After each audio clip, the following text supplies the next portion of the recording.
Hoy te libero de este monstruo. No llores, no grites para que no se despierte el monstruo.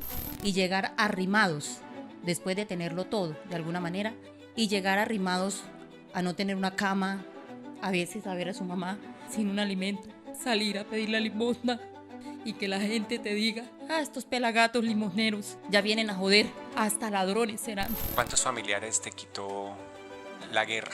Cuando llegó mi hija, para mí fue muy fuerte, y yo lo he hablado, y hoy en día son el amor de mi vida, son ellas dos, y las amo. Pero yo ya iba a dejar el papá de ellas, yo me iba a separar a escondidas, porque pues era muy fuerte. No voy a repetir las palabras que él me decía, como de que va a adornar otra lápida más el cementerio, ¿cierto? Y le dije: yo quiero ver a mi hija en vida. Cuando de pronto, ay, que la niña, y la saca, y me la mostró, yo creo que un segundo le hago yo así, a lo que me dijo, mírala. Cuando yo veo, la tenían allá, la estaban reanimando, algo tan chiquitico. Eso es durísimo. Me hiciste recordar desde niña, pero yo creo que sané cosas que tenía que sanar. Hoy conocerás la historia de una mujer que salió del campo con sueños tan grandes como su corazón, pero la vida la puso a prueba. Maltrato, cáncer, pobreza y una profunda depresión. Pudo rendirse, pero eligió luchar. Hoy tiene su propia empresa y lidera proyectos que transforman vidas, ayuda a mujeres con cáncer, apoya a madres sin recursos y lleva esperanza donde más se necesita. Es un testimonio de resiliencia, amor y una verdad poderosa. Cuando aprendes a amarte, nada te detiene. Soy César Castro y esto es Entre Vidas, el podcast. Las historias más sorprendentes, pero que nos dejarán un mensaje de reflexión y de superación personal, recordando que siempre habrá esperanza mientras haya vida. Bienvenidos.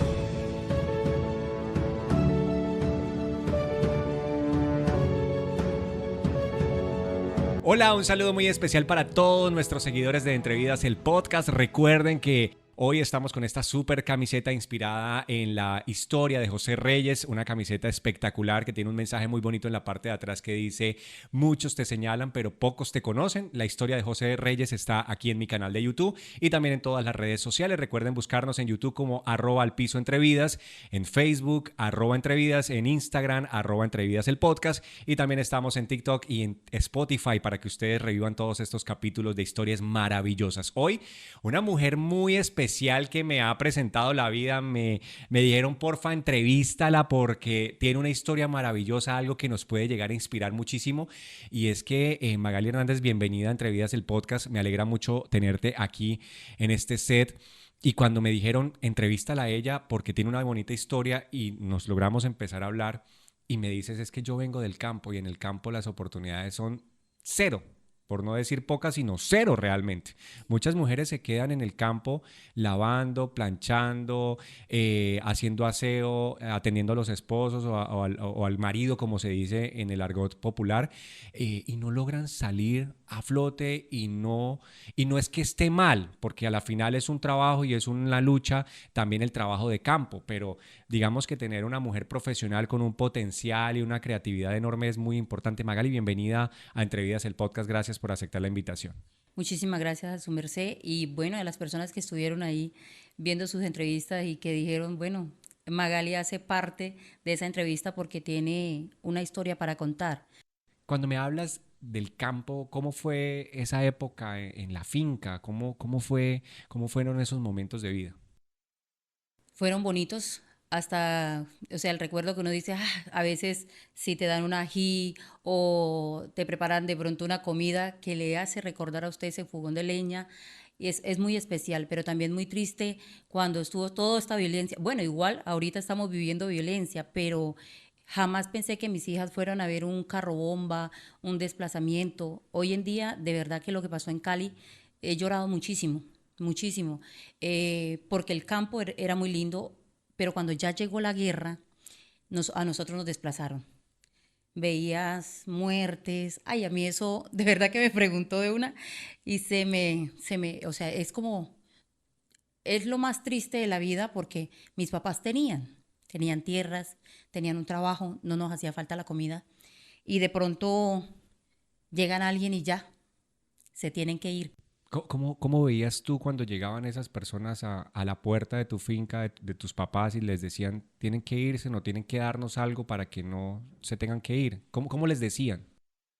No eran ellos, era como los adultos diciéndole a uno, vete bajo la cama, ve. Son cosas que no, es que casi no me gusta hablar ahí, sino que, bueno, ya cuando viví el desplazamiento, porque hay gente que cuenta escuchando historias, pero el que la vive realmente, la gente hoy en día dice los desplazados, o el gobierno dice, vamos a, a darle esta colaboración, pero siento que no es solo lo económico, es la gente necesita sanar lo espiritual, ¿sí? Y eso es difícil, es lo más difícil de sanar.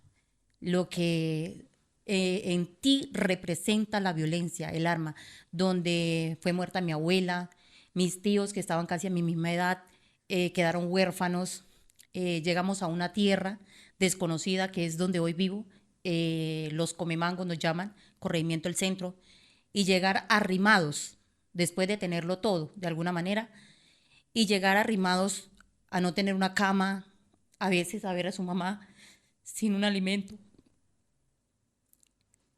salir a pedir la limosna y que la gente te diga, uff, estos pelagatos limosneros ya vienen a joder, hasta ladrones serán. Por eso cuando yo salgo siempre he hecho monedas o billetes, porque a mí no me importa que me digan está alimentando un habitante de calle, está alimentando a un limosnero, porque a veces es mentira. No somos limoneros. Hay gente que trae una historia y mi mamá y mi papá no tuvieron la culpa de la guerra. Creo que los grandes que a veces están en corbata son más malignos que las personas que están allá, porque dan órdenes.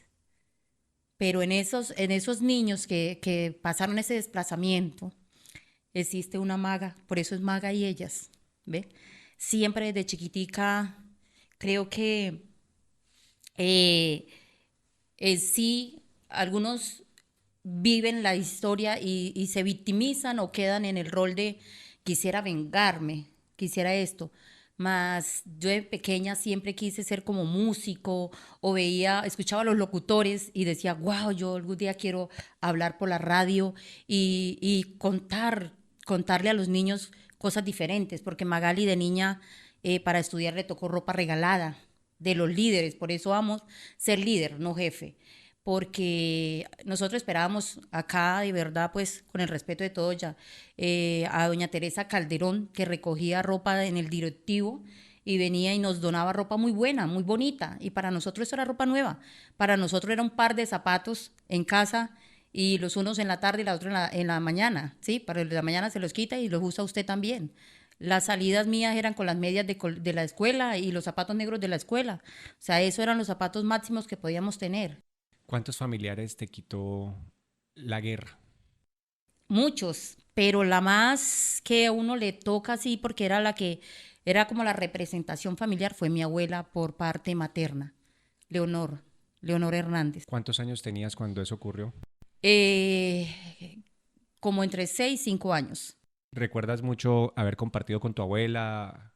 La última vez, el recuerdo más grande que tengo es cuando ya nosotros llegamos donde mi tío Miller, y ella siempre era la que traía el bombombún. O sea, las fincas, ahora hay carretera, Ujú. pero antes eran caminos. Y de pronto mi abuela era como esa luz cuando se abría ese portón y sonaba mi abuela y uno salía a coger ese dulce. Eso es de los recuerdos más gratos. Eso es realmente sentirme millonaria. Es ahí donde yo creo que hay un perdón. Todavía lloro porque es fuerte y creo que empezamos por esas cosas fuertes de la vida, pero siento que la vida es eso también. O sea, si no hay esa lucha, no hay un propósito por vivir. Entonces todo en la vida tiene que tener un propósito y bueno, y en eso resumo. Si hoy tu abuelita te pudiera traer un bombombún, ¿qué le dirías? Uf, gracias. A veces uno tiene los familiares o esa persona divina que va marcando las cosas de su vida y uno las minimiza. Tienes una pequeña alegría, pero cuando ya está la ausencia de eso, es lo real. Lo que usted dice, tenía mucho y quizás me faltó decirle a mi abuela gracias. Gracias por ese dulce. Gracias por ese cariño. Y no está mal porque uno está niño y de pronto porque está niño, yo siempre he dicho que los niños vamos a recordar los momentos. No vamos a recordar ni la marca de ropa, ni la marca de zapatos, ni siquiera si el juguete era costoso o era O regalado. regalado o algo. No miramos marcas. Miramos es como El detalle. el detalle, el tiempo que estuvo usted ahí para saludarte, para abrazarte y sentir que el portón cerrara y trajera ese bombón. Hoy le diría a mi abuela gracias.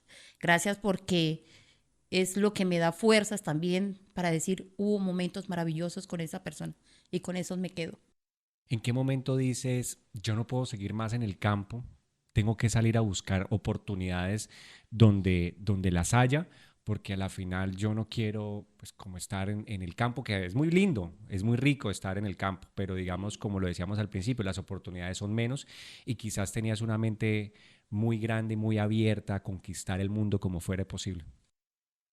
Bueno, yo digo que algunos nacemos con suertes, otros con propósitos y otros que trae, yo siempre he dicho que la vida es de locos, con la loquera para abrir el camino de muchos que vienen detrás. Entonces, yo creo que el propósito de la vida fue esa, que la gente a veces me dice, ¿por qué dice eso? Pero la universidad más grande que uno puede tener es las vivencias.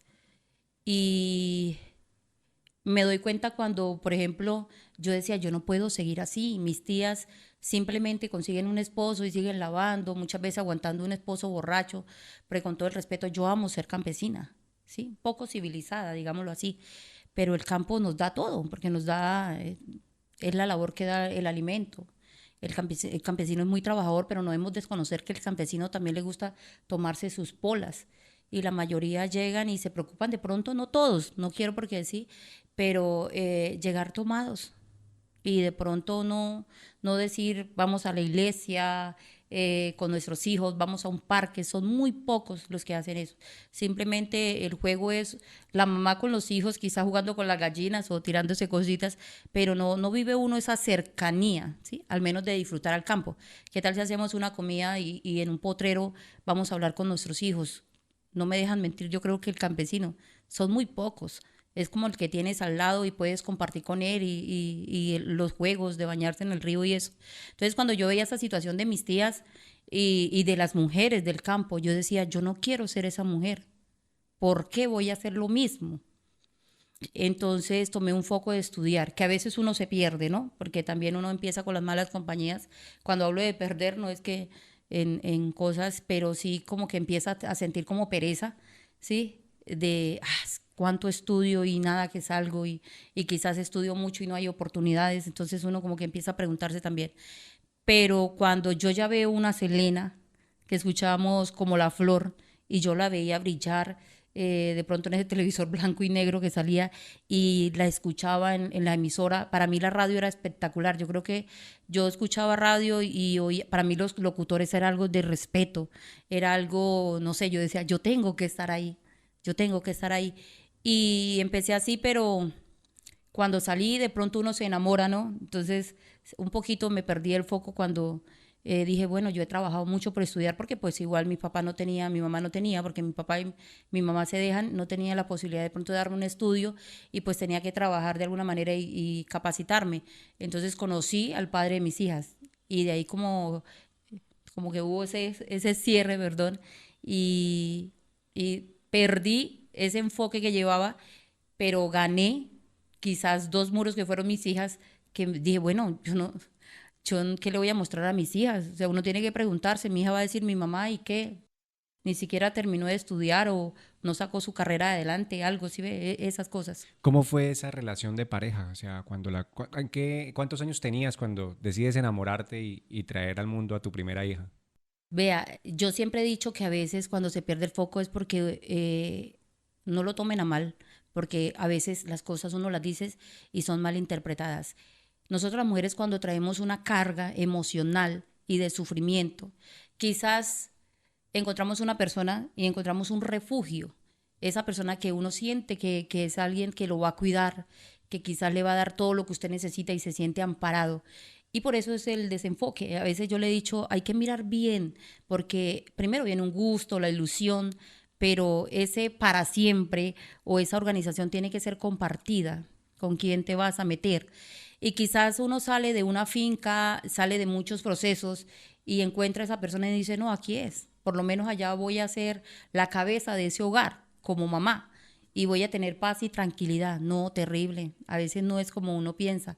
Al comienzo, y me gusta hablar poco porque es el papá de mis hijas y tampoco puedo enseñarles el odio a mis hijas, ni igual ya hay una buena conversación entre los dos, buena comunicación, pero fue muy difícil porque él tomaba muchísimo y no es un mal hombre, solamente que las personas hoy en día no reconocen y no buscan ayuda y hay muchos programas para el alcohol hoy se está llevando la gente y no nos damos cuenta. Entonces a veces venía alcoholizado y me golpeaba y ya había también como si hubiera perdido el interés en el hogar, entonces le daba igual si dejaba comida o no dejaba. Y pues cosas de la vida, quedé embarazada, ¿sí? Sí fue buscada al comienzo, no podía tener bebés, pero en un momento quedé embarazada y fue la ilusión muy bonita, pero entonces le duró unos meses la ilusión al padre de mis hijas. Luego ya era los amigos, el alcohol, él era conductor, tenía camión. Entonces yo dije, Dios mío, ¿yo qué hice? Atrasé mi carrera porque él me dijo que con él podía seguir estudiando. Pero cuando ya estaba en casa me dijo que no.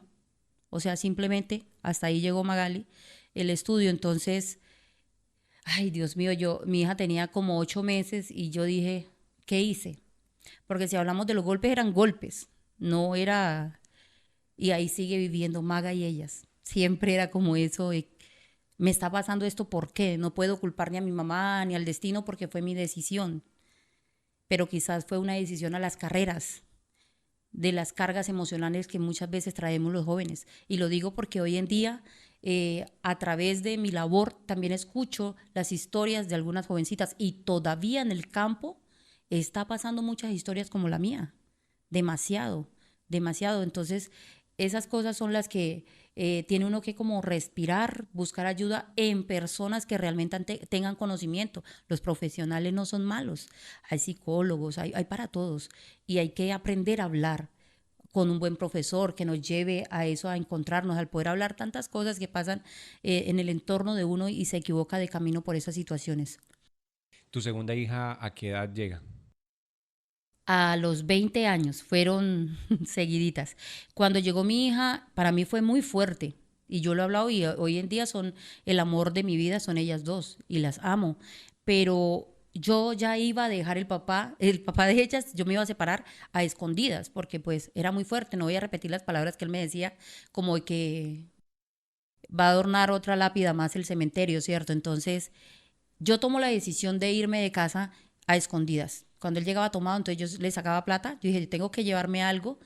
Y lo escondía en los mismos pantalones y los colgaba a la cómoda. Entonces yo decía, algún día me voy de acá, porque yo no puedo estar así.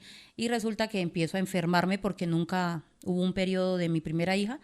Y lo chistoso es que yo, pues, usted sabe que la mamá de uno sabe todo y yo la llamaba cuando eso era el 1100. El de la linternita. El de la linternita. Entonces yo le decía, mami, ¿sabe que yo me estoy engordando solamente como de barriga? Porque pues ahora es que soy gordita, pero cuando tuve mis hijas no. Y siento que en el ombligo algo me late, como que me palpita. Dice, no, mamita, eso es la matriz que queda loca. Pues yo me confío porque es mi mamá. Entonces empecé a hacer abdominales. Yo decía, yo estoy como panzona. Y me empecé a enfermar. Entonces, cuando voy de pronto a sacar una cita y el médico empieza a examinarme y me dice, ¿estás planificando? Y yo le digo, sí, señor, claro. Yo planificaba con la Microlut, creo que se llama así, una pastillita chiquita que daba cuando eso el FAMI, o sea, los programas de la alcaldía, de esas cosas. Entonces, yo cuando él me dice, vamos a hacer la prueba de gravidez, dice él así, vamos a hacer la prueba de embarazo como por descartar, porque pues estaba la otra chiquita y le estaba dando tetica, y ahí miramos, y a mí se me quedó eso, como así que la prueba de embarazo. Y que ahí miramos. Uy, sí, ahí miramos. Yo creo que él ya sabía, porque desde que lo examinan a uno, ellos tienen que sentir ahí los dos corazoncitos que están latiendo, el mío, el de ella, no sé. Y de pronto llega como a las 2 de la tarde, me traen el examen. Y le digo yo, Siri, me acuerdo tanto la vecina, que cuando eso estaba empezando los motopiratas, y ella fue y me reclamó el examen, y yo era de esos nervios, como algo que me decía, algo pasa acá, y lo doblan en 3 partecitas, usted sabe, y llega y me lo desdobla y dice grandote positivo. Para mí se me destrozó la vida, dije yo, porque ya en esos días yo me iba a ir, y le había dicho a un tío que es como un padre en la finca, que me iba y él me iba a colaborar, ¿sí? Para la niña, para todo, y entonces iba como a huir. Y la respuesta de él cuando lo llamo, le digo, tío, estoy embarazada, y me dice, ya toca que aguante, al menos hasta para que le dé los pañales. Eso yo lo cuento, pero realmente ese día, para mí, yo creo que, bueno, si mi hija ve esta entrevista, vuelvo y le digo, soy la representación de esas personas que quizás viven una historia como la mía y ven en ese momento caos. Otra vez embarazada, me hacen la ecografía y tenía casi iba a cumplir los 5 meses.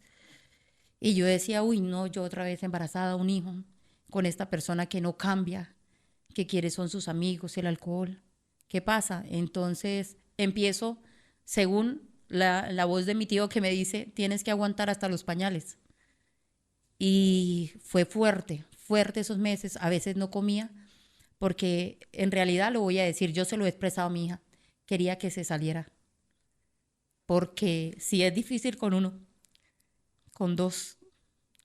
Entonces, Chorchi, que ya murió, muchas vecinas que él se iba a veces, no dejaba al mercado con novias. Entonces yo iba y las hacía el aseo y siempre como diciéndole a Dios, ¿por qué? O sea, Dios mío, lo veía como un mal. Vea, les voy a contar algo para todas esas personas que quizás vean esto, porque ahora soy enemiga del aborto y ayudo a muchas personas que quieren abortar. Le digo, no lo hagas. Así me toca hacer una teletón y ayudarle a comprar los pañales y la leche. Yo me fui porque alguien me aconsejó que me compraron unas hierbas. Ni me acuerdo cuáles fueron. Y recuerdo que cuando eso eran las micros, las azulitas y eso, yo vivía en el campestre. Y yo me fui para el comercio a comprarme las hierbas. Y yo siempre he dicho que Dios escoge sus discípulos, porque hay un propósito en esas personas. Y yo compré las hierbas, pero algo de mí me decía, no lo hagas, porque es que ella se mueve, ¿verdad? Y es fuerte, pero uno lo habla acá, pero yo quiero que la gente se imagine más allá de lo que yo estaba pasando, ¿sí ve? Y estoy fría, vea, es como devolver el tiempo. Y yo venía en la buseta ya llegando a casa, ahí en la Virgen del Campestre, antes de bajar al retén, ahí. Cuando de pronto miro hacia el lado y viene una mamá dándole tetica a su bebé. Uf, yo me acuerdo que leía al Señor, pare. Y me bajé y boté las hierbas. Y me vine caminando y me senté en una butaca, en una silla que tenía en la tienda donde Churchill. Y me puse a llorar. Ella ya murió de cáncer. Y le digo, Churchill, imagínese, con todo y eso, y ahora otra vez embarazada. Y ella no había podido tener hijos. ¿Sí ve cómo es la de las cosas? Dijo, mami, es una bendición. Entonces eso es el contraste. Ella tenía un matrimonio y no pudo tener hijos. Y yo lo tenía y estaba renegando de él. La vida es irónica, pero es la vida. Entonces me vine para la casa y dije, no, seguiré aguantando. ¿Cuánto tiempo aguantaste? No mucho, porque tenía como 6 meses, estaba entre los 6 meses. Yo no viví un embarazo. Yo vine a aceptar a mi hija cuando nació, porque yo no viví un embarazo. Fue una guerra conmigo misma. Y el estómago no se me veía. Cuando me dicen, estás embarazada, oiga, eso es una cosa que enseguida se notó la pipita más. Entonces, una noche él llegó tomado y pues las personas de finca no me dejan mentir. A mí Mi mamá, mi abuela siempre dicen que tener los espejos cuando está lloviendo y los relámpagos, eso es fuerte, o sea, puede atraer un rayo. Entonces uno como que empieza con esos agüeros, porque son agüeros. Y él se fue a tomar. Entonces empezó a tronar fuerte y esa cosa que así uno no tenga una buena comunicación con la pareja, pero hay costumbre, entonces no ha llegado y uno se preocupa, de todas maneras se preocupa porque ya vive bajo el techo de esa persona. Entonces yo recuerdo que me levanté y yo dije, vea, no ha llegado porque yo estaba dormida. Y abrí la ventana, que era son de esas que como que baja y ves así. Cuando lo veo que venía como debajo de los árboles escondiéndose de la lluvia. Y yo, por hacer más, abrí la puerta, porque de verdad fue inocentemente. Pero usted cuando uno está tomado, el alcohol lo hace ver otras cosas. Y pues él estaba ennoviado. Entonces yo llegué y le abrí la puerta y estaba tapando el espejo de la sala y eso, los espejos. Y cuando venía como rabioso, quizás la otra persona le estaba reclamando que yo embarazada y ellos tenían un plan, eso fue lo que me contaron. Y resulta que él llega y empieza a discutir. Y yo le dije, bueno, no voy a decir nombres, oiga, pero usted viene en la calle y le estoy abriendo la puerta y todavía yo soy la mala del paseo acá. Entonces empieza a tirarme las colonias. Yo tenía un coche que se dobla de la niña, de la otra que yo cargaba, y empieza a golpearme con el coche, todo, y partió puertas, o sea, el horror más grande yo lo viví ese día. Pero yo le voy a decir a la gente hoy, de verdad, que nadie sabe el infierno que yo viví esa noche, pero algo dentro de mí me decía, hoy se tiene que acabar esto.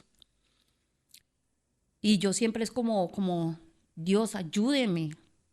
Entonces se llama a la policía, nunca llega. O sea, usted ve una película y literal, yo digo, yo ya creo en las películas.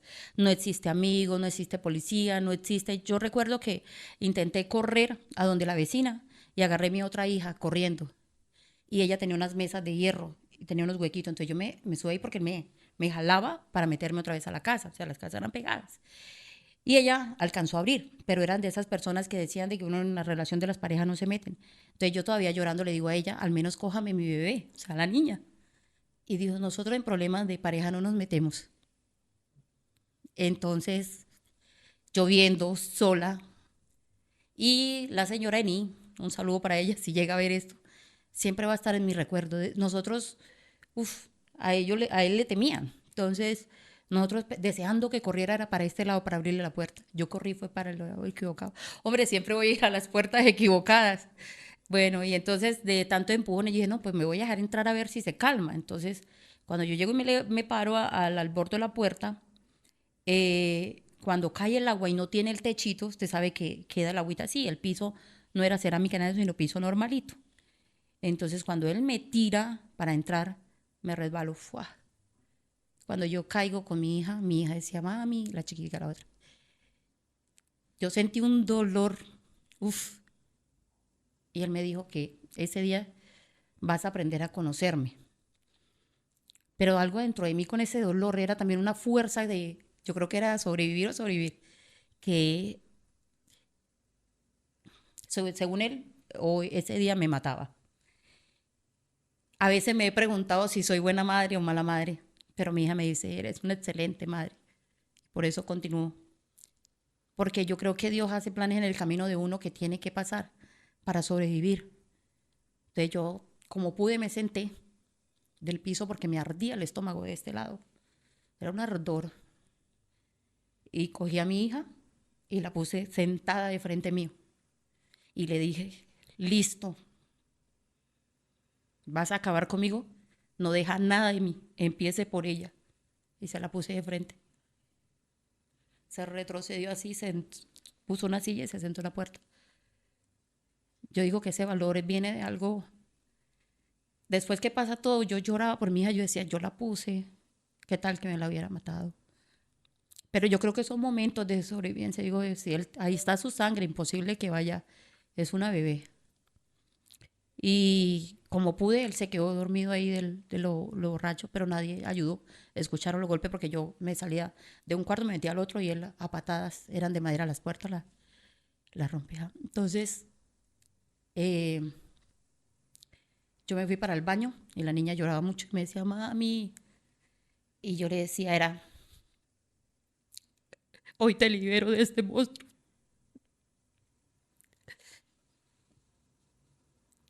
No llores, no grites para que no se despierte el monstruo.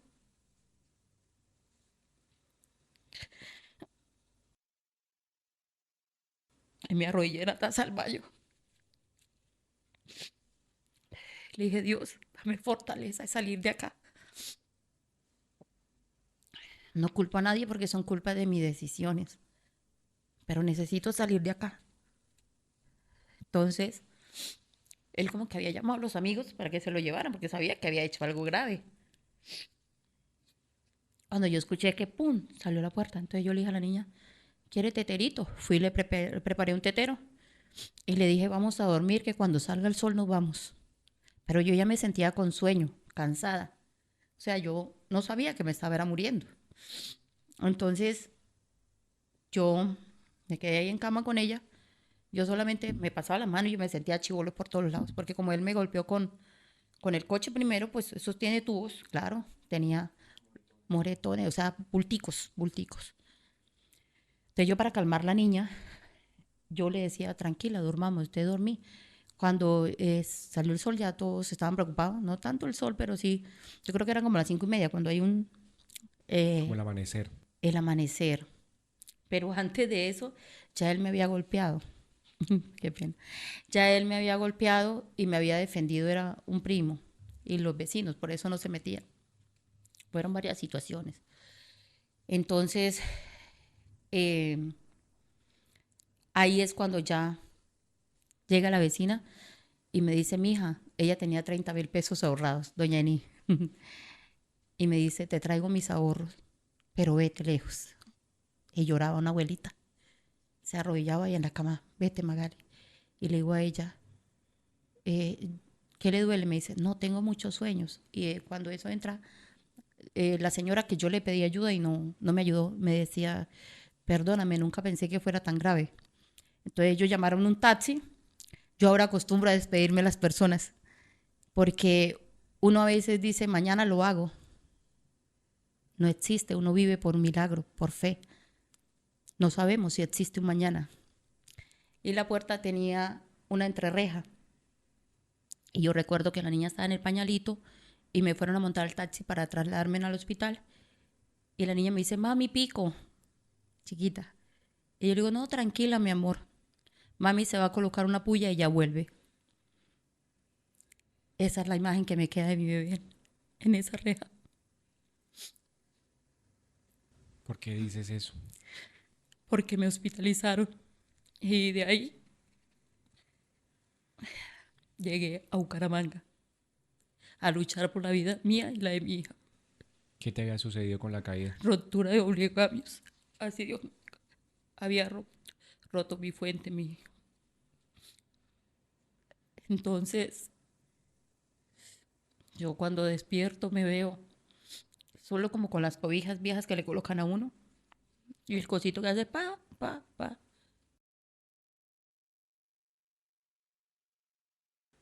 Y empieza la otra tragedia.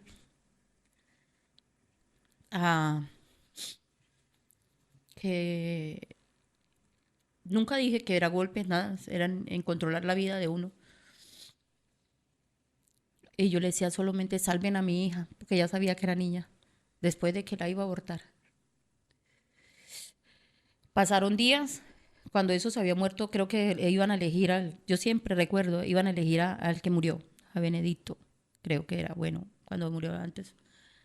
Y estaba en eso y me decían, vamos a hacer una ecografía Doppler, algo así, dicen los médicos, para ver cómo está el líquido de su hija. Y la niña tenía poco líquido, me decían que iban a hacer con un problema de la cabeza grande, cosas que si quería me la sacaban. Pero ahí empieza la fortaleza, uno como madre. Y la niña se me movía, como diciendo, mami, aguanta, que aquí estoy. ¿Cómo le explica usted a la hija que espera en casa que ibas a tener una hermana, que su papá, sin culpa, no con culpa del alcohol, no sé, ya no está? ¿Qué historia le vendes a su hija de ahí para allá? Entonces yo le decía al doctor, no, yo aguanto. No me dejaban levantarte la camilla. Mi mamá pues era la que estaba pendiente en una finca, usted sabe. No era que tuviera visita todos los días. Ya los enfermeros se volvieron familia de uno. A veces me podía levantar y en el lavamanos lavaba mis pijamas y las colocaba en el este. No tenía visitas. Era muy poco cuando mi mamá podía ir. ¿Tu hija, la menor, con quién estaba? Con mi mamá. Entonces mi mamá viajó y me llevó un celular, el otro que era del 1100, pero era Sangen, no sé, uno. No, grande. No, era chiquito también, pero era, no recuerdo muy bien, entonces creo era como cuadradito. Y cuando ella me hablaba, eso es, se lo digo, es para una mamá la voz de los hijos, como dice, resiste que aquí estoy. En eso, una noche, no sé cómo hizo, él me visita y me dice que lo perdone, que no sabía qué hacía. Esas son las palabras siempre. Hay que buscar ayuda, César, hay que buscar ayuda cuando hay alcohol en nuestro organismo y no lo podemos manejar. Y como para no así, por ejemplo, hay un día que a mi mamá la colocan a decidir, ella llega. Entonces, mi mamá, pues, obvio, usted va a elegir a su hija, ¿no? Entonces, mi mamá llama a mi papá, que le digo, papá, mi padrastro, el que me ayudó a criar. Y dice, pues, yo conocí primero hijas, ¿no? Y mi mamá, pues, siempre era adventista, cristiana, y ya me tenían allá para sacarme la niña. Entonces, para empezar a eliminar eso, está la pantalla del compu y a uno lo eliminan es mediante como camarita, no sé, allá. Entonces estaban buscando como el corazoncito de ella. Pero entonces yo gracias a un ginecólogo que era Cojito, saludo para él si llega a ver esto algún día, no recuerdo el nombre ya hace tantos años, él siempre cree que cuando la medicina de los humanos ya no sirve, está el de arriba. Y él estaba ahí. Entonces empezaron a medir los pocitos de la niña del agua. Y yo estaba permitiendo de que, bueno, ya desvivieran a mi hija. Y de pronto me muestran ya, es que mira, acá está el corazón. Y lo digo con el corazón en la mano. No hay lazo más fuerte. Yo digo que es una conexión como entre el ser humano y Dios. El lazo de un hijo con una mamá. Escuchabas el tucu, tucu, tucu, tucu. Sí. Y ella se empieza a mover como diciéndome, mami, aguanta, aguanta. Y yo le dije, no me voy a dejar, y me senté en la camilla. Entonces salió el que iba a hacer el trabajo ahí en el hospital. Entonces, firme acá, es cosa suya, que me regañó. Si usted le llega a pasar algo porque estaba infectada, me colocaban antibióticos por el este, o si esto es su responsabilidad. Entonces ya me venían sacando de la camilla, entonces mi mamá me coge la mano y me dice, Magali. Y yo miro a mi mamá y le digo, madre, tú tienes miedo de perder a su hija, yo también la mía. Y me dices que crees en Dios. Entonces, mamá agaja la cabeza y llora. Le vamos a confiar en Dios. Y entro otra vez. Yo me acuerdo que él cuando me visitó me llevó una Biblia que viene en versículos. Y yo todos los días, las que estábamos ahí, le leía un versículo y hablábamos. Decía, Magali, ¿por qué no lo hizo? Le digo, no, es peor un asesinato de un ángel. Y mi hija me dice, aguanta. Pasaron los días, ya llega un día un médico y me dice, hoy sí o sí, ya no depende de ti, la tenemos que desembarazar, ya no hay nada que hacer. A las 7 de la noche, máximo, usted ya debe estar desembarazada, me dice. Y yo dije, bueno, si ya es así, ok. Ya mis brazos no sabían dónde colocarme en el medicamento porque todo era, me da risa cuando decían, hoy dele en comida. ¿Sabe qué era mi comida? Ahí sí yo valoraba el arroz con huevo, alucinaba. Venían con el carrito esas sopas que dicen que son feas del hospital. A mí me olían a gloria. Yo almorzaba con la nariz porque era un hambre terrible porque no me daban casi alimentos, sino eran líquidos. Y de pronto cuando me decían que hoy dele en el viento, entonces me colocaban mi dieta y era una literal, o sea, una cosita de galleta de saltín con una cucharada de gelatina y una tacita de guapanela. Eso yo creo que en 3 segundos yo, un hambriento. y ya, esa era mi comida. Y cuando me dicen, hoy no le den alimentos porque hoy ella la vamos a desembarazar, no le den alimento, imagínense. Y yo, ok. Yo me acuerdo tanto que, pues, soy muy higiénica, digámoslo así. Y mi mamá me había traído mis cositas. Y yo dije, bueno, si me van a embarazar, a mí no me dejaban levantar. Yo me voy a levantar, me voy para el baño y me voy a organizar. Y yo en el baño me arrodillé. Y yo le dije a Dios, permítame, así le, Dios, si me dejó llegar hasta acá, devuélveme a mi hija en los brazos. No voy a odiar. Yo perdono todo. Pero déjame salir con mi hija. Si un día renegué de ella, le pido perdón. Soy humana. Y como humana me equivoco. Y oré tanto. Señor, te prometo no maltratarla. No le voy a enseñar odio a mis hijas. Dame propósitos para vivir porque no los encuentro. Siento que a rato creo que me has abandonado. Ya es hora que me sueltes un poquito. Deme premios, le decía. Ayúdame a recobrar la fe, porque siento perderla. Entonces me organicé, ya bajaron por mí y siempre uso esas mismas palabras que me dijo el médico. Ese día habíamos muchas para desembarazar en riesgo y yo era una de las mejores, entonces era una de las últimas y mi hija dependía del tiempo.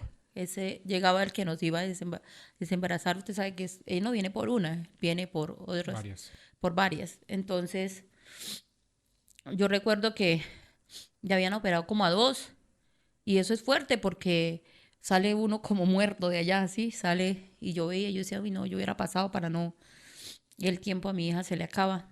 Pero eso me sirvió porque ahí estaban pidiendo, mi mamá, como fue así, de repente, familiares de Magali Hernández pasen a la sala y entreguen las cositas de mi bebé. Entonces yo alcancé a decirle al doctor, le dije, yo no tengo cosas porque pues mi mamá vive en una finca y se demora en llegar. Entonces, yo creo que mañana llegará ella. Entonces el doctor empezó a buscar un pañal prestado, ¿sí? Igual ya sabía que mi hija entraba en incubadora, pero, o como él me dijo, porque yo le pedí que me desembarazara y que me cortara para no tener más bebés. Y dijo, no puedo hacer eso porque es que yo no le doy probabilidades de vida a su bebé. Entonces tú tienes solamente un hijo. Entonces yo me quedé callada y cuando estaban en eso, yo veo que viene él, el papá de mis hijas. Ese día lo perdoné, César. Ese día lo perdoné. ¿Le dijiste algo en ese momento? Yo solamente estaba en la silla de rueda y yo levanto la mirada y lo veo que viene y sentí tranquilidad porque me sentía muy sola. Todos tenían sus familiares y traían el bolso, yo no. Cuando lo veo él que viene con un bolso y entrega la ropa del primer día y los pañales y todo. Y me acuerdo que me levantó el mentón así y me dijo, perdóname. Y yo le dije, tranquilo. Pero de verdad cuando digo tranquilo, yo ya lo había perdonado solo con verlo. Como que era como, yo creo que era una prueba de Dios diciéndome, vamos a ver si vas a cumplir. Y en eso sale el que estaba haciendo la cirugía y estaba enojado, que cómo era posible que habían personas desorganizadas. Espero que me entienda, o sea, estaban sin actas de ir a cirugía, a cesárea. Había una que tenía como 5 meses de embarazo y era la que tenía que entrar y tenía apendicitis. Y recuerdo que la enfermera dice, ella está organizada. Y me coge y me dice, vea cómo es la vida. La Biblia lo declara, dijo. Los últimos son los primeros y los primeros los últimos. Y me entró y empiezan a hacer mi cesárea. Y yo recuerdo que pues estaba débil y me empieza como a doler el pecho. Y Y le digo yo al doctor, porque me durmieron fue a la mitad. Y le digo, Doc, ¿puedo hablar? Y entonces él se sonríe conmigo, me dice, ¿y no estás hablando? Eso fue algo como que... Y le dije, Doc, yo quiero ver a mi hija en vida. Permíteme verla. Dijo, ok. Y empezamos, yo miraba ese reloj, un reloj que tienen ahí ellos. Y miré así y me di cuenta que en una farola grande que ellos tienen también es como de aluminio y está tan limpiecita que se ve todo. Y veía, la sangre, todo. Y yo decía, no puedo mirar allá, no puedo. Miraba el reloj. Y ellos determinaron un tiempo, no podían demorar mucho conmigo por mi situación. Y le decía, Doc, me duele mucho el pecho. Y decía, líquido, líquido, líquido. Cuando de pronto, ay, que la niña. Y la saca y me la mostró, yo creo que un segundo le hago yo así a lo que me dijo. Dijo, mírala. Cuando yo veo la tenían allá, la estaban reanimando, algo tan chiquitico. Eso es durísimo. Y bueno, mi hija tenía parito, no respiraba. Y pues entre ellos se dicen cosas, ¿no? Y yo solamente miraba el reloj y yo le decía, Dios, dame tiempo, dame tiempo. Siempre en mi mente era conocer a mi hija en vida. Y bueno, ahí ya se la llevaron para la incubadora y yo entro y empieza como un escalofrío, el que llaman el escalofrío de la muerte. Eso es algo, un escalofrío que así la enfermera me decía, ¿cómo te sientes? Le digo, más estoy temblando, ya te doy más sábanas y me abrazaba y dele. Y solamente era mi hija, ver a mi hija en vida. Eso me mantuvo. Pues quería pedirle perdón.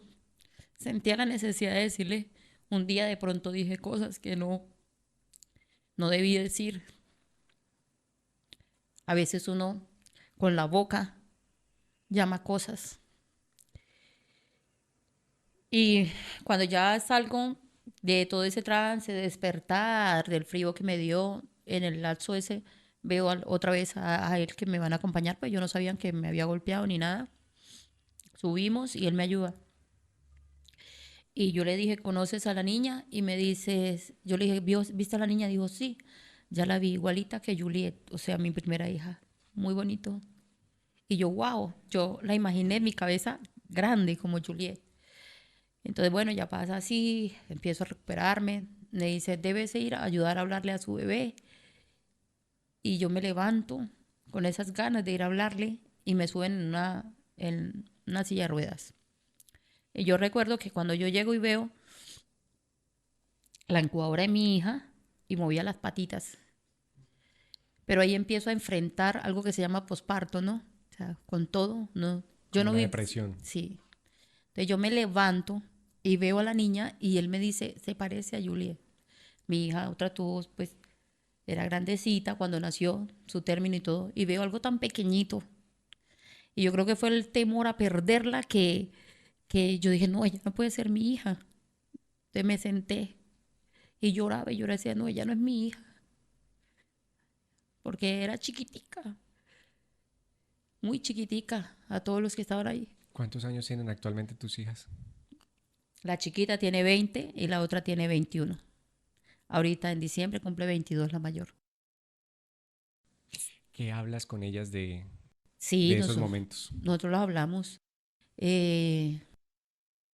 Yo siempre le he inculcado que, vuelvo y le digo, digamos que él estaba enfermo, porque es así. Muchas veces buscamos siempre el culpable en los demás y enfocarnos como en la venganza y que no le hables a tu papá por esto o esto. ¿Quién es usted para culpar a otro o llenarte de odios y resentimientos? Si Dios, siendo Dios, vino por nosotros, murió, lo que nos enseñan, Ya ha perdonado a tantos. y nos sigue perdonando. ¿Quién soy yo para enseñarle a mi sangre a que odie, a que tenga venganza en su corazón? No, jamás. Yo a mi hija le conté ya de grande y llevan una buena relación con su madrastra y con su papá. Y hoy en día puedo decir que es un gran hombre, que es un humano y se equivocó también. Y que quizá, yo siempre cuento mi historia y digo, es que esa universidad yo la tenía que pasar. porque si yo no hubiera pasado esa universidad de dolor, hoy en día no fuera Maga y ellas, Ya fuera vamos a una hablar, campesina corriente. ya vamos a hablar Ah, porque bueno, me has ojo, nombrado mucho de Maga y ellas. sí, Y ya vamos, y ya me vas a contar de qué se trata, porque además así apareces en algunas redes sociales, ¿no? sí, Hay un momento también de tu vida que es una enfermedad, sí, porque ha sido un tema de tropiezos bastante fuerte, pero que a la final siempre has tenido cómo salir adelante y a flote y te ha dejado una enseñanza. sí, ¿En qué cáncer te descubren? de mama. ¿Cómo te enteraste? ¿Qué sentías? Bueno, ahí va Maga y ellas. Nosotros empezamos una fundación con un sargento jubilado, que es un policía jubilado, gran ser humano, gran líder. Pero a la gente no le gustan los grandes líderes, le gustan los oportunistas. Y nosotros empezamos la fundación y empezamos a hablar, me enamoro del cáncer, porque es que todo el mundo habla del cáncer de mama, el cáncer de esto. Y siempre lo relacionan cáncer igual a muerte. Sí. Y entonces empiezan unas campañas, eso fue desde el 2019. La fundación de nosotros ya veníamos mucho más atrás, como Maga y ellas. Me encuentro a este policía y me dice, no, unamos fuerzas y sigamos por este lado, que es Fubired, lo que hoy en día es Fubired, y el programa se llama Maga y ellas. Fubired es Fundación de Víctimas, Reconciliación y Paz. Entonces empiezan a buscar una modelo para el cáncer de mama. Y me conozco con alguien que se llama Luz, que trabajaba en La Voz del Petróleo, y empieza, dice, es que no dan oportunidades, me hacen la entrevista, pero no siento ese, que me llega eso, cómo hablarle, porque es fácil hablar de cáncer, pero sentirlo y vivirlo es otra cosa. Y empiezo a escucharla y me enfoco como si ahí fuera, o sea, como si fuera mi conexión. Y yo ayudaba a una persona que sufría del corazón y estaba esperando trasplante de corazón. Y empecé a ver de que mi programa se iba, era como sanando vidas. Como que las historias que contábamos de las mujeres también sanaban. Y mi historia sanaba. Entonces, yo recuerdo tanto que ella me dijo, ¿por qué no la haces tú? Y a mí me da risa. Dice, yo como modelo jamás, o sea, no. Empezaba lo que era virtual, hacerlos en vivos y a mí eso me parecía como que algo que no. Pero a la vez yo decía, bueno, como que da oportunidad. Y empezamos con, no sé si ha escuchado Fotografía Kiss. Desde el día uno, ella me hace Entonces te dicen y te proponen que seas la modelo. Sí, empezamos con Fotografías Kids a hacer el primer proyecto y fue un éxito. Fue muy bonito. Y empezó a conocer más del cáncer, a informarme más del cáncer. Pasó esa campaña, pasamos otra, y en esa campaña se une Radiólogos Asociados. Un saludo para todos ellos. De verdad que Álvaro Rodado es una eminencia en todo este tema, un médico y un doctor que él me salvó la vida en algún momento por las palabras que me dijo. Entonces, empezamos a hacer la campaña y yo recuerdo que yo me hacía mi ecografía mamaria normal y, y era normal, era bien, bien, bien, bien. Y había que hacer un en vivo y en el en vivo hacer la entrevista, ellos me iban a realizar la ecografía y íbamos hablando el proceso para que, pues a veces las mujeres nos da miedo hacernos ese primer evaluación, chequeo. Y ya niños, hombres y jovencitas, porque es que él no respeta nada, no respeta nada. Entonces, yo recuerdo que estamos en el en vivo y la doctora está hablando y a mí me están grabando y todo, y yo veo que ella está encerrando cuadritos, cuadritos, y yo le digo, ven, o sea, le hago al muchacho que se corra un poquito, ¿por qué encierras ahí? Ya uno como que dice, algo pasó acá, y dice, vamos a hablar, ¿podemos hablar? Le dije, no, o sea, si tengo algo malo, eso me pertenece a mí, no a la gente que nos sigue. Entonces seguimos, pero con ese susto. Fue algo que, Como que no fluía esa entrevista. no. Yo la grabé y sacar fuerzas para yo poder decir, hasta la primera evaluación y todo. ¿Qué te imaginabas en ese momento mientras hacías preguntas de control o una entrevista normal? ¿Qué sentías? ¿Qué se te pasaba por la cabeza en ese momento? Dios mío, ¿qué voy a hacer? Después de que hablábamos del cáncer, Es muy bonito hablar. Dijo, predicas, pero aplicar es fuerte. Y yo recuerdo que salir de ahí tenía que dirigirme donde el doctor Álvaro Rodado iba a explicar y a mostrar todo cómo inicia el cáncer. Y estoy entrevistando, porque esa vez me acuerdo tanto porque era un 31 de octubre, teníamos que salir o sea, yo estaba disfrazada y maléfica. Me veía hermosa, Dios mío. Y yo contenta con mi disfraz porque los niños llegan a tomarse foto y todo. Yo amo los niños de ahora y todo, ¿no? Y resulta que ahí después íbamos al centro comercial. De salir de esa entrevista teníamos que ir allá al centro comercial y hacer como si nada. Mire todo el trabajo que yo tenía que hacer y el peso del alba que tenía ese día. Muchas veces usted como presentador o como locutor, la gente espera que esté animando siempre y esa gran voz y esa gran historia. Y por dentro, ¿cómo estás tú? ¿Qué vives? Y eso es algo difícil que la gente no entiende. ¿Qué cruz llevas? Sí. Y resulta que cuando yo llego y él tenía preparado el cenito y cada avance del cáncer. Tu cenito. No, él iba a explicar todo cómo era el cáncer. Si no hacíamos esa valoración antes, que la empezáramos antes de que sea, cuando digamos que está en una tercera etapa, que está eso, él empezó a explicar. Y yo recuerdo tanto que yo no aguanté, porque él llega y sale una imagen donde el seno está negro, negrito y con pus, con todo eso, algo, uf. Y empiezo a llorar y a temblar. Y yo digo, no corten, o sea, espérense. Y empiezo a llorar y a llorar y a llorar. Y me dice, ¿qué pasa, Maga? Me dice el doctor. Le dije, Doc, es que a mí me acaban de decir esto. Dice, fuerza, esperemos, o sea, vamos a ver en qué grado está, qué cosas, qué esto, ¿sí? Y yo, ok, o sea, que continuáramos con el trabajo. O sea, vuelvo y le digo, ¿cómo? ¿Sí? Es algo que, y tener que ese día estar y esperar hasta el final de la entrevista. Y bueno, salgo, me dan el diagnóstico. Tenía 9 quistes, 9 bolitas, 9 quistes. Y entonces salgo yo de ahí con eso y me voy para el centro comercial, me tomo las fotos, pero yo creo que yo sonreía como cuando uno así. Y todo, Maga, ¿qué tiene? Eso y yo, no, normal, no, todo bien, todo bien, todo bien. Y como que uno está como en las nubes, ¿por qué yo? ¿Por qué yo? ¿Por qué yo? ¿Por qué yo? ¿Por qué yo? Y me voy para la casa, yo no tomo. Yo cuando tomo es como estoy liberando algo, pero si me tomo con dos, ya eso yo siento que ya estoy haciendo eso. Ebria. Euforia ya. Y me dice, terruño, o sea, mi mejor amiga que es desde niña y todo. Yo estaba viendo la entrevista, siento que algo pasó. ¿Podemos hablar? Le dije, ¿me acepta 2 cervezas? Y le digo, soy una más.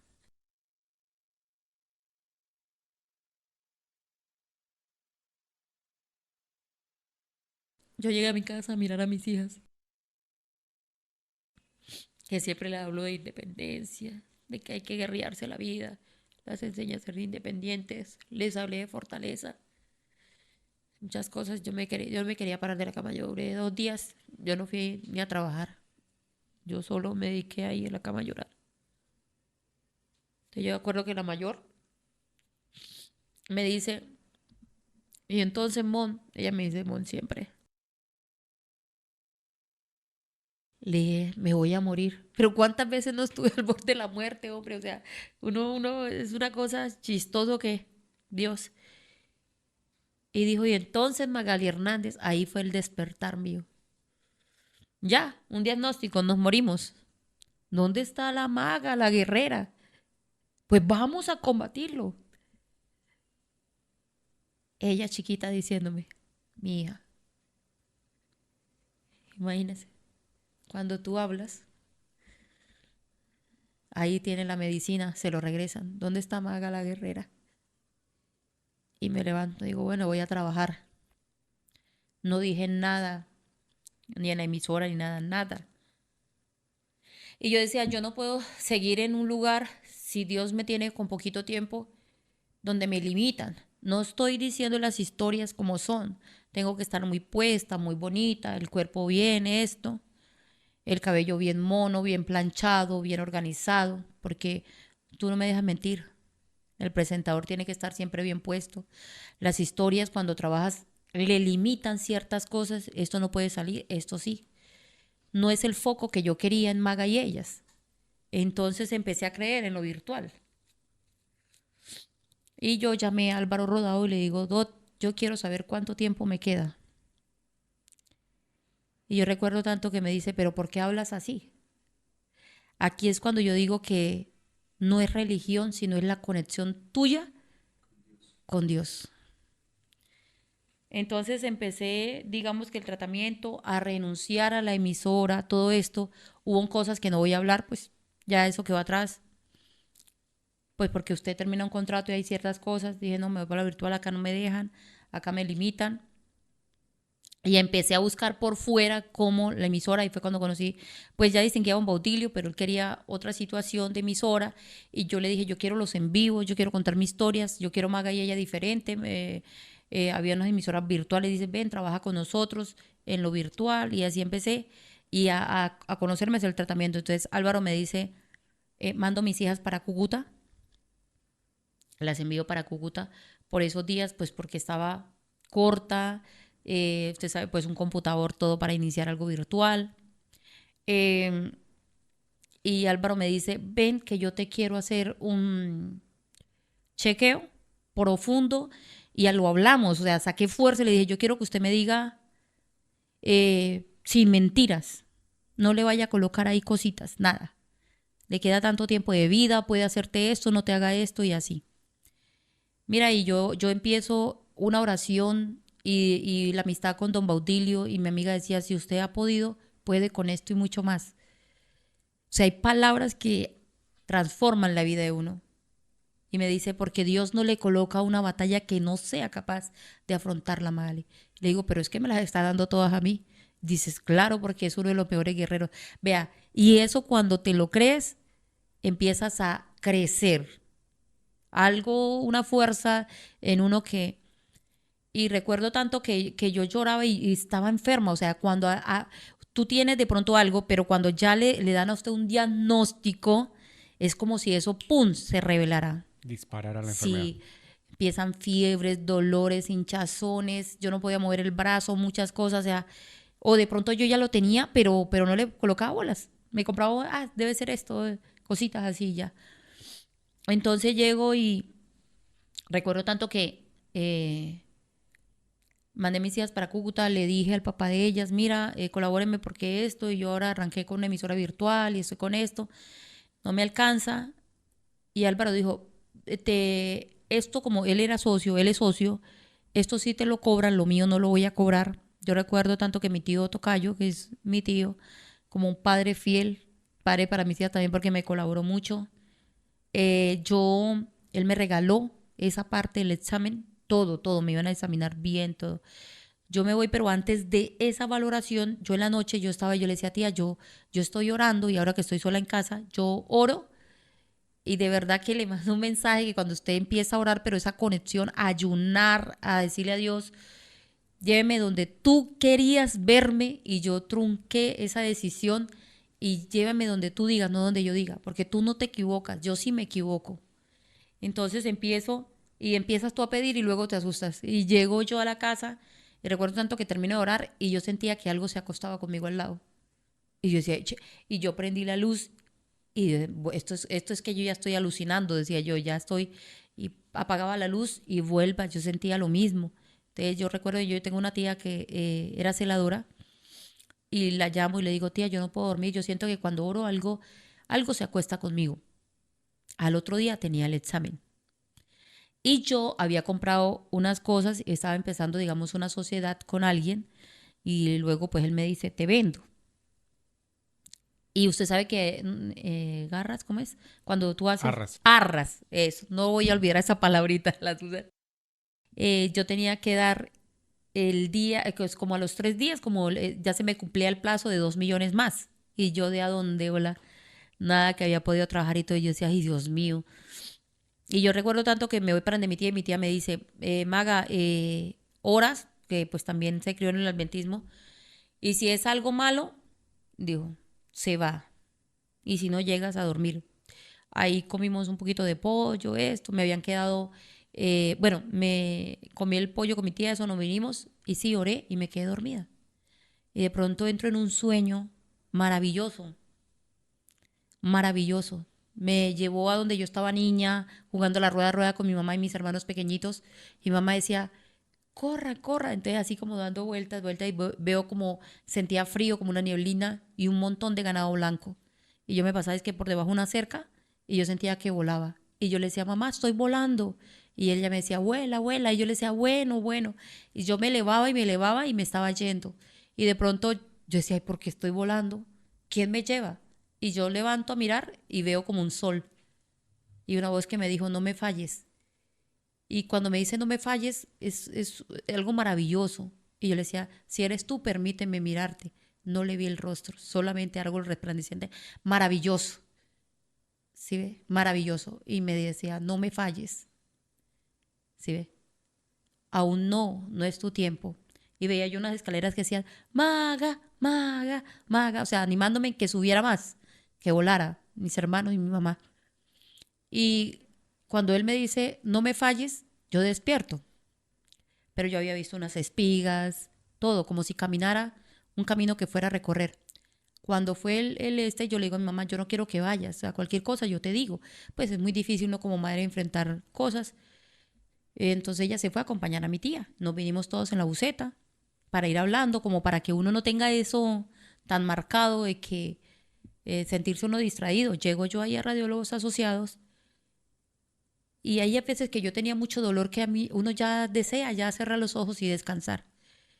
Pero ese día tenía mucho miedo. Sentía que no había visto mi hija graduarse de 11, la otra tampoco. Y me senté en la sala para cuando lo llaman a uno, pues ya tenía la cita. Y estaba temblando. Yo decía, Dios mío, que me digan que voy a estar tirada en la cama con el riñón, muchas cosas, cositas salieron. Ah, es tremendo. Y estaba yo así asustadísima. Cuando de pronto yo miro hacia la esquina y hay una abuelita. Para mí, así me vayan a tratar de loca, existen ángeles terrenales. O tu ángel guardián se representa en cosas. Y esa abuelita me dice, ¿tienes miedo? Y le digo yo, mucho. Dijo, díselo, háblele. Y cerré los ojos y empecé a orar y le decía, Dios, dame tiempo. No estoy preparada para algo malo, ayúdeme. Yo te necesito. Sé que me has ayudado, pero yo necesito más entender todo esto. Y entro, tengo los 2 exámenes porque a veces la gente lo quiere tratar uno de loco, pero los tengo. Y empieza él a examinarme. Y me dice, ¿qué fue lo que te salió? Y miraba, el ahí resultado. mismo me lo habían hecho. Uno de los médicos que él tiene contratado. O se equivocó mucho el profesional y me dijo, tiene quistes simple, benignos. Okay. Me sentó y me dice, viva. No sé si él me lo dijo para que yo continúe viviendo. Tienes mucho para vivir, maga. Su membrana pulmonar no está comprometida, todo esto me empezó a explicar. Viva, pero son inteligentes, no te los toque. El día que te los toque, hasta ahí llegamos. Viva, vas a tener dolor, consuma esto, ve y saque cita por esto. Y desde esos años estoy acá. Dije, no me hago más exámenes. Muchas veces, pues por eso no uso a veces brasieres porque es incómodo. Opté por no usarlos, uso TOT, porque a veces uno por estar en una moda no sabe que incomoda y se enferma. ¿En qué año te detectaron? En el 2019, O sea, tienes 6 años. 6 años. No volví a hacerme ningún examen. A veces rasca, a veces duele, se inflama. Estoy medicada, pero siempre hay algo que la gente no entiende, que las enfermedades son espirituales. Y estoy tratando con una de ellas porque son cosas que de pronto uno dice soltar, pero te enferman. Ahí es cáncer, que el cáncer es también espiritual. Son emociones que tú no has sacado de ti, vivencias que no te pertenecen porque pues hace parte de la vida, pero tu cuerpo se resiente. ¿Sigues teniendo miedo? Yo creo que todos tenemos miedo de alguna manera, pero vuelvo y le digo, yo le puedo decir hasta luego, César, mañana nos vemos, ¿Tú estás seguro que los dos nos vamos a ver mañana? Vivimos por fe. El mañana es incierto. Es incierto. Pero sabe que la palabra más que invito a la gente de verdad es que tenga un propósito. Todo lo que hagas. Yo me caso con un propósito. Porque para mí amar es una decisión. El gusto, muchas cosas pueden pasar, pero fue mi decisión. ¿Sí ve? Y yo tengo que hacerle guerra a eso. Entonces, si tú no tienes propósito, ¿para qué estudias? Si no tienes un propósito, ¿para qué vas a tener los hijos? Si tú no tienes un propósito, ¿para qué te casas? ¿Sí? Toda tu vida debe ser un propósito, con misión y visión, pero un propósito. Está bien estar joven, que a veces a uno le dicen, es que usted ya vivió, pero está bien estar joven y sentarte a escuchar, no que tengas que llorar y contar. Ese es mi consejo. ¿Por qué? Porque es que es mejor cuando estás sentado y escuchas y aprendes que tengas que vivir todo este terror en su vida. ¿Qué es Maga y ellas? Ya me contaste una partecita, pero ¿Qué es Maga y ellas? ¿qué es? Yo creo que Maga, y le doy la amplitud a ellas, porque todas mis mujeres que se han muerto del cáncer siempre me dicen, tú quedas. Mi mejor amiga es Yura. Saludo para ella también, de chica. Pero esa amiga que me presentó el destino como hermana murió de cáncer de mama. Ha muerto Pato, Doña Adelina, Chorchi. ¿Qué sientes cuando una persona de esas que tú ayudaste, empujaste a que viviera, no aguanta más? A veces siento de que la gente no sabe hablar cuando dice perdió la batalla. ¿Realmente ustedes creen que se pierde la batalla? Hay que reflexionar eso. Lo que debemos preguntarnos es que existen vivos muertos en vida y muertos vivientes. Es mejor ser un muerto viviente que estar vivo y estar muerto. ¿Por qué? Porque realmente usted pierde la batalla. Cuando se ha muerto una de ellas, siempre el propósito es la mano en mi hombro y me dicen, la que quede, continúa. La voz de las que no tienen voz se ha muerto amigas con niños de 3 años. Pato se murió haciendo los 15 años de la hija. Xioma con su bebé de 3 años. Y a Xioma sí fue algo, porque tengo historias con ella. Hoy esa palabra de resiliencia, de amor, de ser honestos con nosotros mismos, es un homenaje a Rosy, a A Xiomi. Xioma, a todas ellas. ¿Sabe por qué? Porque Xiomara fue la última, digamos, que le cerré los ojitos, digamos así. Pero ella fue como una hermana. Me colaboró mucho, moral, en trabajo. Amó a mis hijas. Mis hijas se despidieron. Era una guerrera trabajadora. Ayudaba al pueblo. Esa mujer se sacaba el bocado de comida y ella se lo daba a los demás.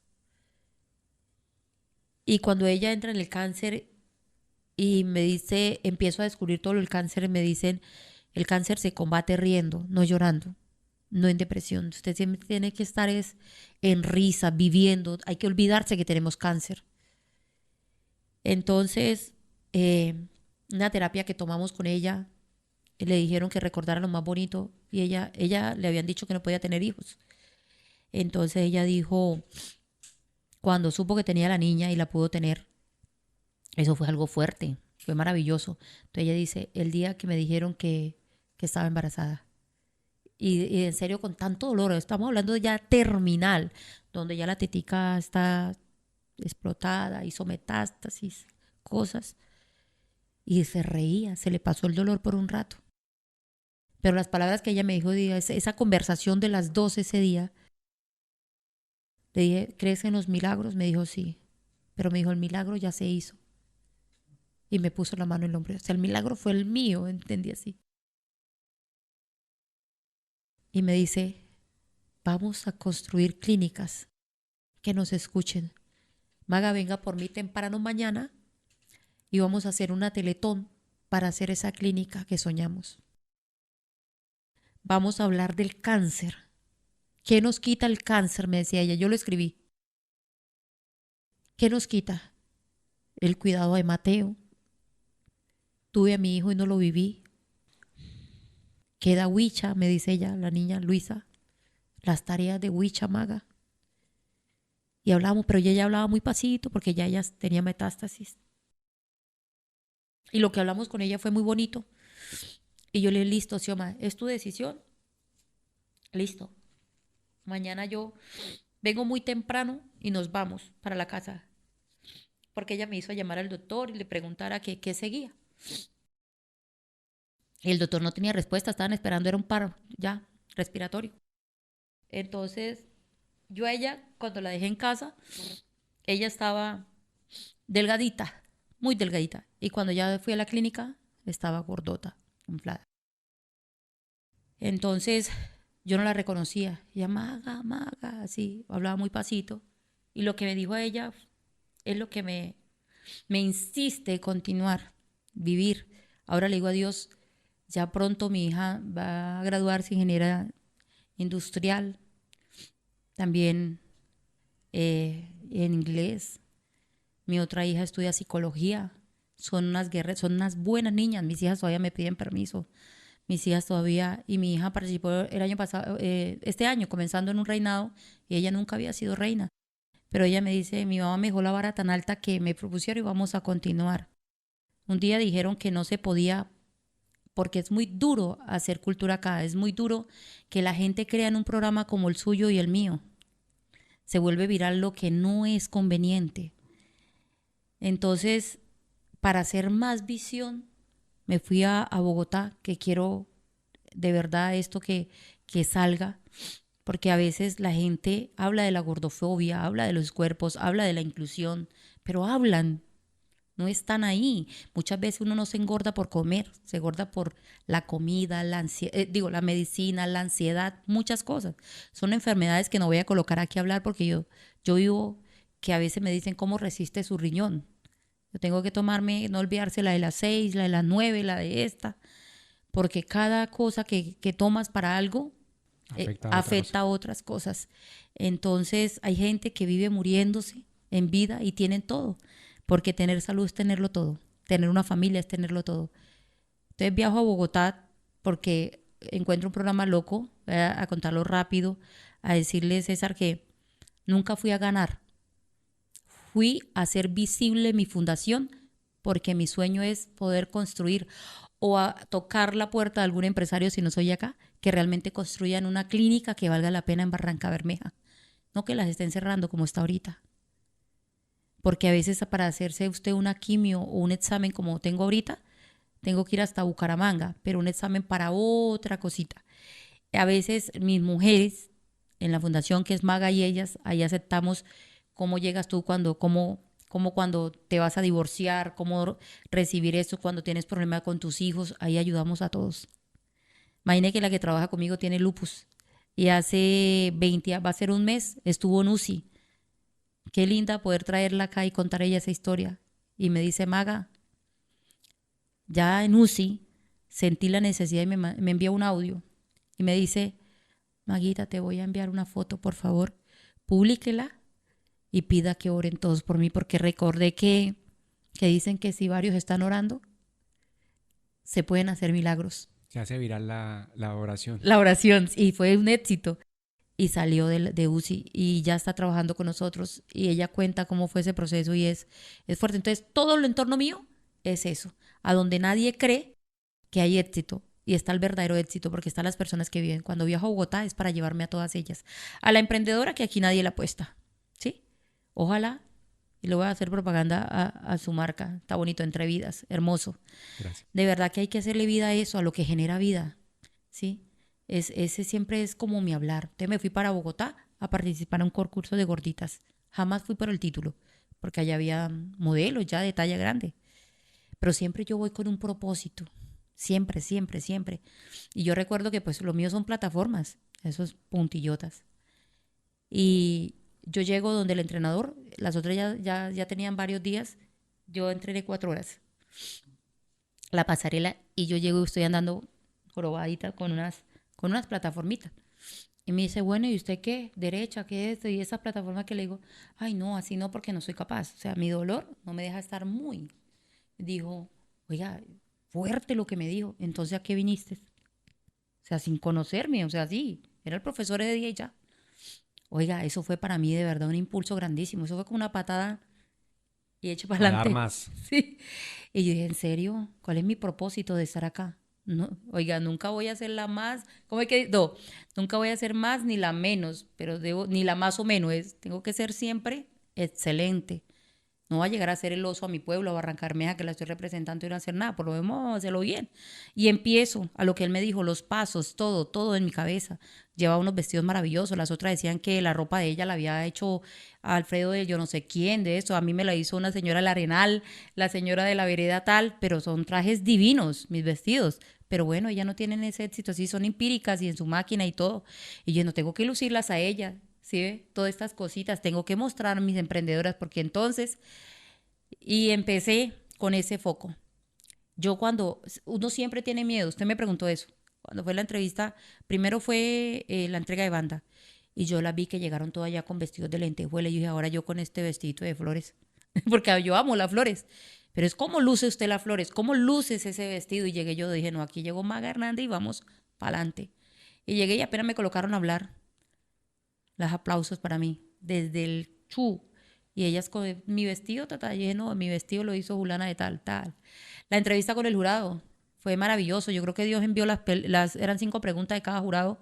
En eso está un jurado que entrena la Miss Universo. Es que no me acuerdo bien, él es calvito y usa unos tacones grandísimos. La pregunta de él, yo digo fueron 2 preguntas que me llevaron allá. Cuando me preguntaron quién era Maga, regué. Él me dijo que oiga, siempre es, él me dijo que cuál era mi mayor temor, mi mayor miedo cuál era. Y yo le dije, ¿sabes qué? Sí, todos los seres humanos tenemos temor, todos, pero el éxito está después de él. Y hoy mi temor eres tú, y lo señalé. Y él dijo, ay, yo.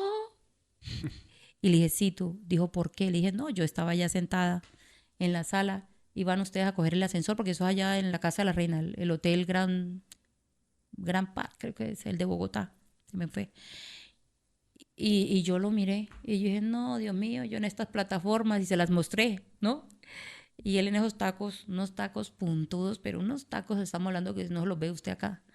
Dije, ya perdí, dije yo, y él se echó a reír, dijo, no diga eso. Le dije, no, pues ese es mi mayor temor ahorita, que cuando me ponga los puntudos me caigan. Y entonces todos empezaron a reír, todo bien chévere. Y la otra pregunta fue que qué era Miss Plus Size Colombia para mí. Y esa yo creo que me eligieron. Yo dije, Miss Plus Size Colombia es esa ventana al mundo, es la oportunidad que me da de representar a cada mujer que traigo en mis espaldas. Nunca dije del cáncer, nunca hablé, nunca me victimicé. Y estaba medicada, y iba enferma, con el corazón herido, pero nunca lo dije. Después fue que se enteraron, cada vestido, cada cosa, y nos trajimos el título. Lo entregué hace poco con un mensaje arrollador, llevé el vestido de la paz, lo del cáncer, fue muy bonito. Y nada, eso es lo que tengo para dar siempre lo mejor. El ser humano es un conjunto de emociones. ¿Cómo te sientes? ¿Feliz, triste, agradecida, enojada? De pronto te sientas, no sé, ansiosa. ¿Cómo te sientes el día de hoy? Porque quiero hacerte un homenaje con un obsequio muy especial de parte de Entrevidas. Y cada vez que sientas algún tipo de estas emociones, tú recurras a este obsequio y encuentres esa conexión con Dios que dices tener. A veces necesitamos una frase, a veces necesitamos una palabra que nos diga cómo visionar las cosas de una manera diferente. A veces el ego, a veces la tristeza, la ansiedad o la felicidad nos ponen una venda y no nos dejan ver más allá, y quizás aquí encuentres las respuestas cuando las necesites. Entonces, ¿cómo te sientes en este momento? En este momento pasé por varias etapas. Me hiciste recordar desde niña, acá, pero yo creo que sané cosas que tenía que sanar, porque me habían hecho entrevistas, pero nunca me atreví a hablar tanto. pero es que el tiempo es nuestro enemigo también. Y a veces dejamos de hacer cosas que debemos hacerlas y quitarnos tantas máscaras. En estos momentos lloré también, porque lloré mucho. Tengo tranquilidad. Tengo una tranquilidad inmensa, pero la verdad, ahorita, ¿cómo le dirá yo? Como un descanso. Como una gratitud, como un agradecimiento. Gratitud. Tengo gratitud. Ese sería el color rosado del agradecimiento. Lo vas a destapar, vas a sacar un color rosado, te lo vas a quedar porque te lo vas a llevar. Espero verlo allá en tu oficina, en tu lugar de trabajo. Ok. Lo vas a destapar y vas a coger el color rosado y vas a Bueno. leer. A ver qué quiere decirte Dios mientras estamos grabando este episodio. Ven, te recibo mientras tanto. Te ayudo. Estás helada. Sí, no le digo que me pasé por varias cositas. Bueno, entren por sus puertas con acciones de gracias. Ay, chévere. Vayan a sus atrios con alabanza. Denle gracias y alaben su nombre. Salmo 100. ¿Qué te dice eso en este momento por ese agradecimiento que tienes? Todavía dice, dele gracias. Me manda a agradecer. ¿Te Dice, acuerdas que me decías al principio cuando te pregunté por tu abuela que le sí, dirías gracias? sí, Que te despides de la gente y les dices gracias. sí, dele gracias. Tremendo, usted me hizo qué acá. Es la palabra, le diría gracias. De eso se trata Entre Vidas. Dele gracias. Gracias, César. Gracias a ti, porque sé que tu historia va a seguir inspirando a muchas personas y decimos que el mañana es incierto y el futuro es incierto, pero espero verte en el largo plazo Amén. como la mujer empoderada que ya eres, llevando muchos mensajes de fe, de esperanza, de gratitud, de si se puede salir adelante en medio de la adversidad, porque eso es lo que te define a ti, maga. Amén. Gracias, realmente eres una maga, porque Gracias. haces magia. Gracias, César. A usted también. La verdad, siento, antes de irme, es lo que quiero decirle a la gente. ¿Sabe qué? No son casualidades, porque nunca habíamos podido hablar. No son casualidades, porque hay mucho todavía que pasó en la historia de Maga. Son diosidades. Son momentos exactos que las personas tenemos que encontrarnos para hacer una par. Porque pues mi historia no tiene un sentido si no hay programas como el suyo. Y son los programas que deben hacerse virales. Muchísimas gracias. A ti, muchas gracias por aceptar la invitación y espero verte mucho en redes sociales, conquistando Amén. muchos corazones y llevando muchos mensajes de resiliencia, que es lo más importante, y sobre Amén. todo de gratitud. Sí, amén. Sí, No te señor. olvides de tu obsequio. Ah, el tarrito es mío. Sí, es tuyo. Gracias. De aquí en adelante te va a hablar mucho. Ah, bueno, amén. Un Gracias. abrazo muy especial para todos. Sigan conectados con esta y todas las historias a través de mi canal de YouTube, @entre_vidas, en Facebook, @entrevidas, en Instagram, @entrevidas el podcast, y también ahí pueden conocer toda nuestra línea de ropa que está inspirada en todas las personas que se sientan aquí en estos episodios. Un abrazo para todos y como siempre, que Dios nos siga bendiciendo.